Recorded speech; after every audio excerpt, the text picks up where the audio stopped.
DPI Tamil News. Malaria ஒழிப்பு விழிப்புணர்வு பேரணியை மாவட்ட ஆட்சியர் கொடி அசைத்து தொடங்கி வைத்தார். தருமபுரி அரசு மருத்துவக் கல்லூரி மருத்துவமனை வளாகத்தில் பொது சுகாதாரம் மற்றும் நோய் தடுப்பு மருந்து துறையின் சார்பில் மலேரியா நோய் எதிர்ப்பு விழிப்புணர்வு பேரணி நடைபெற்றது.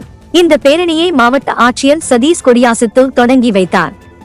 இந்த பேரணியில் ஸ்ரீ கிருஷ்ணா பாரா மெடிக்கல் கல்லூரி மாணவிகள் மற்றும் தூய்மை பணியாளர்கள் பெண்கள் என 200க்கும் மேற்பட்டோர் கலந்து கொண்டு அரசு மருத்துவக் கல்லூரி மருத்துவமனையில் இருந்து பாரதிபுரம் வரை மலேரியா ஒழிப்பு குறித்த பல்வேறு வாசகங்கள் அடங்கிய பதாகைகள் ஏந்தியவாறு பேரணியாக சென்றடைந்தனர்.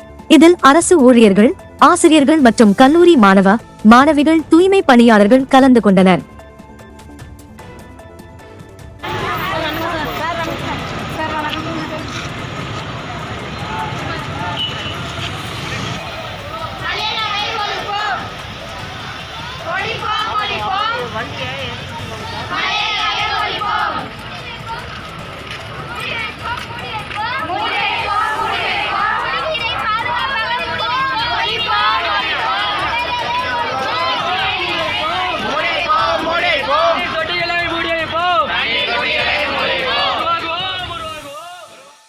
குறுஞ்செய்திகள் உடனுக்குடன் தெரிந்து கொள்ள DPI தமிழ் நியூஸ் சேனலை சப்ஸ்கிரைப் செய்து இணைந்திருங்கள்.